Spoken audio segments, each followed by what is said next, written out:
Halo guys, apa kabar? Mimin doain yang setia nonton video dari channel Mimin selalu sehat dan dimudahkan rezekinya. Amin. Di kesempatan kali ini, Mimin akan membahas alur cerita film yang berjudul Mortal Kombat. Mortal Kombat kali ini merupakan produksi ulang dari dua film sebelumnya yang dirilis pada 1995 dan 1997 silam. Film ini disutradarai oleh Simon McQuoid dan ditulis oleh Greg Russo serta Dave Callaham dan dibintangi oleh Lou Dillon, Jessica McNamee, Hiroyuki Sanada, Mehcad Brooks, Lewis Tan, Shin Han, hingga Joe Taslim. Jangan lupa guys, dukung kita dengan cara klik tombol like and subscribe. Lalu share video ini untuk membantu channel kami supaya semakin berkembang dalam menyajikan alur film selanjutnya guys. Dan jangan lupa nyalakan tombol lonceng ya, supaya kalian bisa jadi penonton pertama dari tayangan channel kami guys. Oke, langsung saja mari kita simak cerita filmnya guys. Kita intro dulu ya guys, supaya kalian ingat ulang tahun kalian.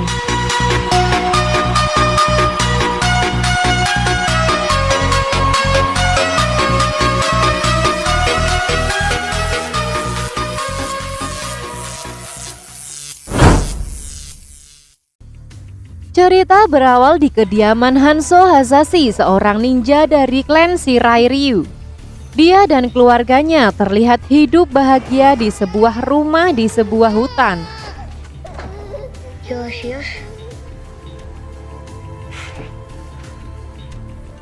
Ketika Hanzo mengambil air di sumur, kalau istilah kita ngangsu, terlihat tanda naga api di pergelangan tangannya, yang mana tanda itu turun-temurun akan ada pada klan ninjanya. Sementara itu, tanpa disadari, Hanzo di rumahnya kedatangan tamu tak diundang. Ternyata ia adalah Sub-Zero atau Bi-Han. Sadar ada tamu tak diundang, istrinya Hanzo menyembunyikan bayinya ke dalam ruangan rahasia di ruang tamu di bawah lantai meja, dan kemudian Bi-Han mendekati mereka dan menanyakan, "Di mana Hanzo?" Karena tak mau menjawabnya, Bi-Han yang mempunyai kemampuan untuk mengendalikan atau mengeluarkan es dari tangannya, ia langsung membunuh istri dan anak pertama Hanzo.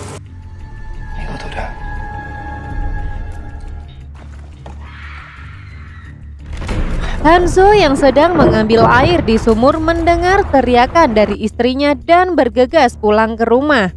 Sesampainya di rumah, sayangnya Hanzo datang terlambat karena anak dan istrinya telah dibunuh oleh Bi-Han dengan mengenaskan membeku di balut es. Tak lama kemudian, beberapa orang musuh anak buah dari Bi-Han datang dari arah belakang Hanzo. Sadar akan kedatangan mereka, ia langsung menghampirinya. Dengan penuh kemarahan, mereka langsung menghajarnya. Lalu Hanzo mengambil tali untuk mengikat kunainya dan melanjutkan pertarungan. Setelah mengetahui semua itu adalah ulah Bi-Han, Hanzo langsung mencarinya dan ternyata kedatangannya telah ditunggu oleh Bi-Han. Tujuan Bi-Han adalah memusnahkan semua klan Shirai Ryu. Hanzo yang sangat marah langsung melempar kunainya ke arah Bi-Han dan pertarungan pun semakin membara. Mereka memiliki kemampuan yang hampir seimbang. Hanzo sempat terkena tusukan, namun dia masih bisa melawan. Bi-Han kemudian berhasil merebut kunai dari tangan Hanzo dan menusuk pundak Hanzo. Dengan wajah yang sekarat dan kesakitan, ia menyuruh Bi-Han untuk mengingat wajah Hanzo, dan Hanzo pun akhirnya tumbang dan Bi-Han kemudian pergi karena ia kira Hanzo telah mati. Tak lama setelah Bi-Han pergi, Hanzo sadar kembali dan mendengar tangisan seorang bayi. Dia tahu tangisan bayi itu adalah anaknya. Hanzo yang berusaha bangkit mencoba mendekatinya, ternyata ia sudah tidak sanggup lagi dan terjatuh menghembuskan nafas terakhirnya. Tiba-tiba muncul api di jasad Hanzo yang menyelimutinya, kemudian jasad Hanzo menghilang bersama api itu. Beberapa saat kemudian, di tengah hujan deras dan petir, sang dewa petir Raiden datang dan memeriksa sisa-sisa jasad Hanzo. Dia mengambil kunai milik Hanzo dan masuk ke dalam rumah Hanzo. Kemudian ia mengambil bayi, yaitu anak dari Hanzo yang masih hidup, kemudian membawanya. Earthrealm atau bumi di ambang kiamat. Jika kalah dalam satu turnamen lagi, maka bangsa Outworld akan bebas menguasai bumi.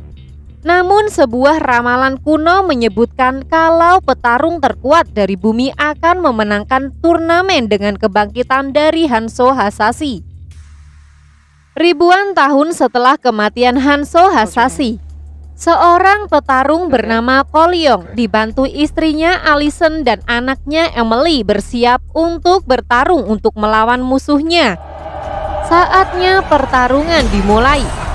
Kolyong menghajar lawannya tanpa ampun. Dia sempat mengunci lawannya hingga tak berdaya.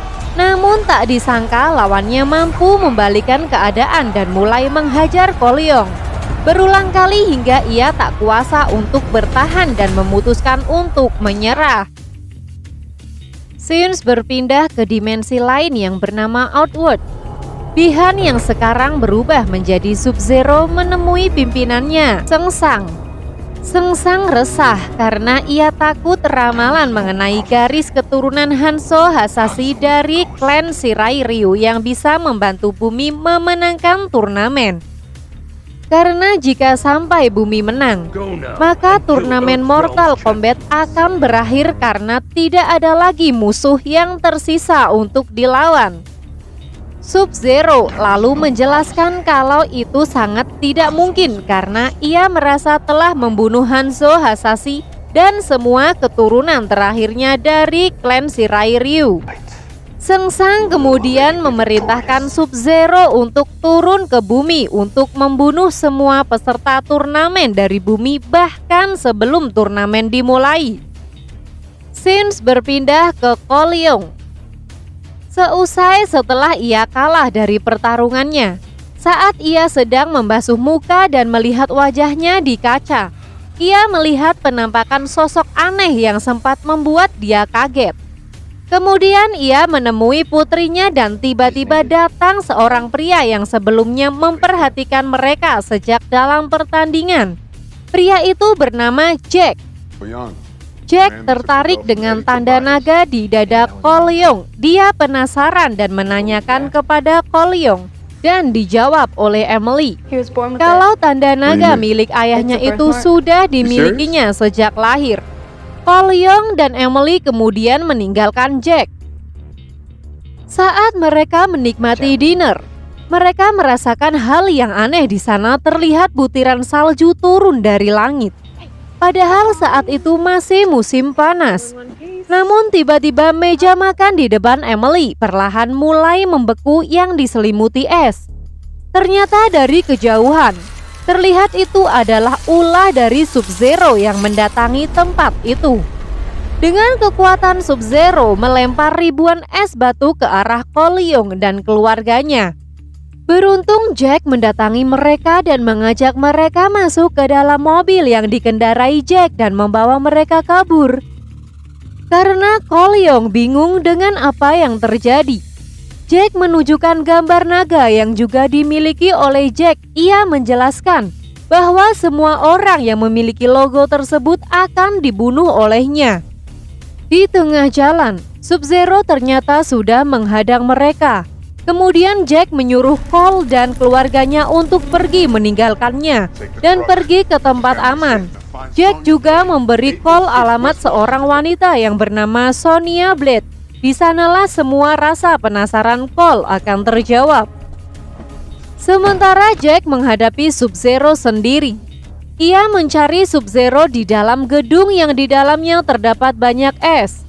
Dari belakang tiba-tiba Jack diserang oleh Sub-Zero. Jack mencoba menembaknya, namun senjata Jack hanya dipegang oleh Sub-Zero dan dibuat beku olehnya. Bertubi-tubi Sub-Zero menghajar Jack hingga ia tak berdaya. Sub-Zero mengunci kedua tangan Jack dan membekukannya yang kemudian kedua tangannya dengan mudah dipatahkan oleh Sub-Zero dan menjatuhkannya ke lantai bawah. Cole membawa istri dan anaknya. Ia mengatakan kalau ia akan menemui seorang wanita yang disampaikan oleh Jack, yaitu untuk mencari jawaban atas semua yang terjadi. Sementara itu di Outworld, Milena, salah satu pejuang sengsang, melaporkan bahwa Sub-Zero telah berhasil mengalahkan salah seorang pejuang bumi. Namun salah satu dari mereka berhasil kabur. Sengsang yang mendengar kabar tersebut langsung memerintahkan untuk terus mengajarnya. Ia tak ingin seorang pun lolos.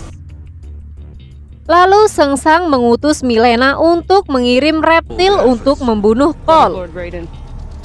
Sins berpindah ke Cole yang mencari alamat Sonia. Dia pun menyelinap masuk. Sesampainya di dalam pagar, Cole diserang oleh wanita. Dan ternyata itu adalah Sonia. Dan Cole pun menunjukkan logo naga di dadanya. Kemudian Sonia mengajak Cole masuk ke dalam rumah. Cole diajak Sonia masuk ke ruang rahasia. Di dalam, Sonia menjelaskan kalau 7 tahun lalu ia dan Jack menjalankan misi menangkap seorang penjahat. Dan tak disangka, orang yang mereka cari memiliki kemampuan lebih dari manusia biasa. Orang itu juga memiliki tanda naga di tubuhnya. Jack berhasil mengalahkan, namun tanda itu berpindah ke tubuh Jack. Bertahun-tahun Sonia mencari tahu arti tanda naga itu yang ternyata sudah ada sejak ribuan tahun lalu. Tanda naga itu merujuk kepada turnamen antar dimensi yang disebut Mortal Kombat. Tanda naga di tubuh adalah simbol kalau orang itu terpilih untuk mengikuti turnamen mewakili bumi. Sonia dan Jack sudah melacak beberapa orang memiliki tanda naga tersebut. Dan kebanyakan dari mereka sudah mati dibunuh makhluk misterius. Di ruangan tersebut ternyata ada orang lain. Terlihat seorang yang dirantai orang itu bernama Kano. Dia adalah seorang pembunuh bayaran, pengedar senjata, dan narkoba. Sonia menemukan Kano telah membunuh salah satu petarung terpilih dan tanda naga itu berpindah ke Kano. Tiba-tiba lampu padam dan mereka kaget. Sonia langsung memeriksanya dengan senter. Ternyata ada sesuatu yang bergerak namun tak terlihat. Makhluk itu menghajar Cole dan mencakar wajah Kano. Sonia melempar pisau ke arah makhluk itu, namun malah terkena kaki Kano. Dari atas makhluk itu mengeluarkan lendir berwarna hijau. Lendir itu bisa melelehkan baja. Mengetahui hal itu, Kano memanfaatkan tetesan lendir itu dari atas untuk melepaskan borgolnya. Akhirnya borgol Kano terlepas dan bangkit melempar api ke makhluk itu hingga terlihat wujud komodo raksasa. Sonia menusuk makhluk itu dengan pisau dan Kano merobek tubuh makhluk itu dan mengambil jantungnya. Hal itu lantas membuat Kano sangat berbangga diri dan membuatnya semakin angkuh dengan merendahkan Sonia dan Blade. Dan akhirnya makhluk itu pun berhasil dikalahkan oleh mereka. Melihat ancaman demi ancaman, Blade kemudian membawa seorang Elder God yang memberikan tempat perlindungan dan pelatihan bagi mereka yang memiliki simbol naga. Di tengah perjalanan, ketiganya bertemu dengan Liu Kang yang sudah mengetahui para pemilik simbol naga pasti akan menuju kuil Lord Red. Sesampainya di kuil, Liu Kang kemudian membawa ketiganya untuk bertemu dengan Raiden yang merupakan dewa petir abadi yang melindungi Earthlem dari ancaman bahaya dan menjadi salah satu karakter paling kuat. Ternyata, Liu Kang juga telah membawa Jack ke kuil ini saat ditemukan hancur akibat serangan dari Sub-Zero. Jack pun mendapat penanganan dengan mengganti tangannya dengan mesin pembunuh. Cole dan Kano kemudian dilatih oleh Liu Kang dan Kung Lao yang merupakan pengabdi di kuil Lord Red. Keduanya digembleng agar menemukan Arcana atau kekuatan super yang dimiliki mereka. Sedangkan Blade dianggap tidak memiliki tanda sehingga tidak bisa mengikuti pelatihan. Kano dan Cole tidak kunjung menemukan Arcana mereka. Mereka diminta untuk berlatih lebih keras lagi oleh Raiden karena prajurit Outward pasti akan melakukan penyerangan sebelum turnamen dilakukan. Benar saja, penyerangan mendadak ke kuil Lord Red dilakukan oleh Sengsang dan prajuritnya. Beruntung, penyerangan bisa dihentikan oleh Raiden dengan membuat sekat oleh listrik. Saat melihat penyerangan tersebut, Liu dan Kung Lao memutar otak untuk membantu para prajurit Odlem mendapatkan Arcana. Lalu, ia memanas-manasi Kano dengan hardikan bahwa dia lemah dan bersifat buruk.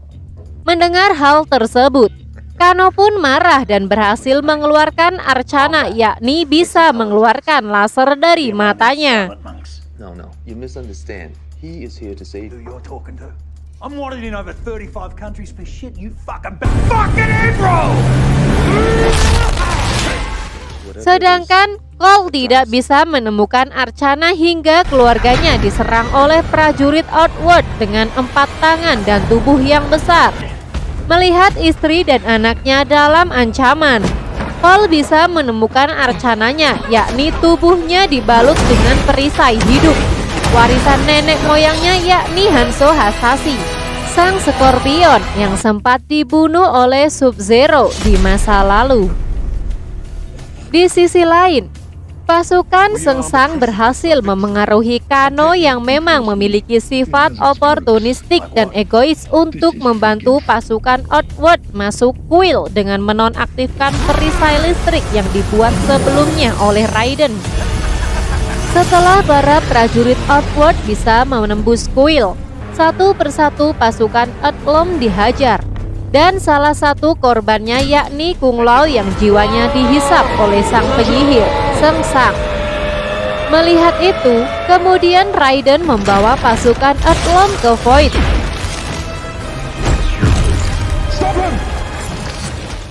Where are we? We are in the void. Liu Kang, Cole, Jack dan Blade kemudian masing-masing memiliki musuh dari Outward yang akan dihabisi secara terpisah. Kemudian Raiden mengirim mereka ke masing-masing musuh dengan kekuatan teleportasinya. Laga pertempuran khas Mortal Kombat tersaji dalam scenes ini. Fatality dan ciri khas pertempuran lainnya dilakukan para petarung Odlem. Satu persatu musuh pun tumbang. Hingga konklusi pada film ini mempertemukan Cole dengan Sub-Zero yang menculik anak dari istri Cole. Setelah hampir kalah, Cole dibantu Hisashi yang bangkit dari neraka untuk membalas dendam kepada Sub-Zero. Setelah Sub-Zero ambruk, kemudian Sengsang datang untuk menjemput jasad Sub-Zero dan berjanji akan membawa pasukan lebih banyak untuk menghancurkan pasukan Odlem. Nah, itulah alur film Mortal Kombat guys, yang dirilis tahun 2021. Semoga kalian terhibur ya guys. Jangan lupa guys, dukung kita dengan cara klik tombol like and subscribe. Lalu share video ini untuk membantu channel kami supaya semakin berkembang dalam menyajikan alur film selanjutnya guys. Dan jangan lupa nyalakan tombol lonceng ya, supaya kalian bisa jadi penonton pertama dari tayangan channel kami guys. Sekali lagi jangan lupa guys, sama hari ulang tahun kalian. Salam Detektif Movie.